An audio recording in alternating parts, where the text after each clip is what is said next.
আসসালামু আলাইকুম প্রিয় বন্ধুগণ। আপনারা নিশ্চয়ই জানেন যে মার্কিন যুক্তরাষ্ট্রের নতুন ভ্রমণ নিষেধাজ্ঞার জবাবে আফ্রিকার মালি ও বুর্কিনা ফাসো পাল্টা পদক্ষেপ নিয়েছে এবং টিট ফর ট্যাট বা সমান প্রতিক্রিয়া হিসেবে উপস্থাপন করেছে। অর্থাৎ মার্কিন যুক্তরাষ্ট্রের নিষেধাজ্ঞার বদলে বুর্কিনা ফাসো ও তাদের নাগরিকদের মার্কিন যুক্তরাষ্ট্রের ভ্রমণ নিষেধাজ্ঞা দিয়েছে, তবে তা কূটনৈতিক প্রতিক্রিয়া স্তরেই সীমাবদ্ধ রেখেছে। তবে এর গভীর রাজনৈতিক, মানবাধিকার ও ক্ষমতার ভারসাম্যজনিত দিকগুলি যথাযথভাবে উন্মোচন করেনি। টিট ফর ট্যাট অর্থাৎ বাংলায় ইটের বদলে পাটকেল, এই ঘটনাটি দুই পক্ষের সমান দ্বন্দ্ব হিসেবে তুলে ধরে।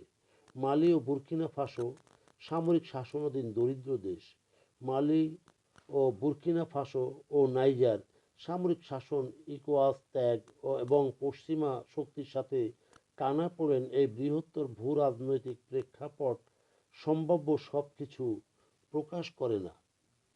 তবে এটা ঠিক, মার্কিন প্রেসিডেন্ট ডোনাল্ড ট্রাম্প প্রায় 40টি দেশের উপর আরোপিত ভ্রমণ নিষেধাজ্ঞার ওপর প্রতিক্রিয়া দেখাতে গিয়ে এই দুটি দেশ সাফ জানিয়ে দিয়েছে যে মার্কিন প্রশাসন মালির নাগরিকদের জন্য যে ধরনের শর্ত বা বাধ্যবাধকতা আরোপ করেছে, ঠিক সেই ধরনের শর্ত সকল মার্কিন নাগরিকদের উপরও কার্যকর করবে। মূলত মার্কিন ও ফ্রান্স বলয় থেকে বের হয়ে আসা এই দেশগুলি তাদের নিজেদের সার্বভৌমত্ব ও জাতীয়তাবাদ জাহির করতে চাইছে। এটি স্থানীয় জনসমর্থন বৃদ্ধিরও একটি কৌশল। সংশ্লিষ্ট নিষেধাজ্ঞাপ্রাপ্ত দেশগুলি মার্কিন সিদ্ধান্ত বিক্ষুব্ধতা প্রকাশ করেছে। সম্প্রতি মালি, বুর্কিনা ফাসো এবং নাইজার, এই তিনটি দেশ মিলে একটি নতুন কনফেডারেশন গঠন করেছে এবং এতে করে তারা ইঙ্গিত দেয় একপাক্ষিক পশ্চিমা সিদ্ধান্ত মুখ বুজে সহ্য করতে রাজি নয়।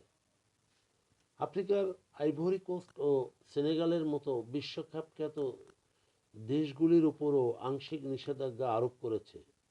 মালি ও বুর্কিনা ফাসো এই পদক তাদের এই পদক্ষেপ প্রমাণ করে যে উন্নয়নশীল দেশগুলি এখন আন্তর্জাতিক কূটনীতিতে টিট ফর ট্যাট বা ইটের বদলে পাটকেল নীতি কঠোরভাবে অনুসরণ করছে।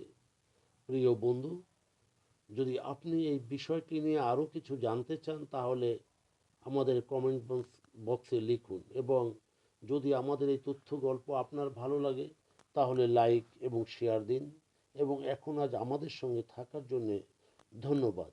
আমাদের ফলো দিন এবং সাবস্ক্রাইব করুন।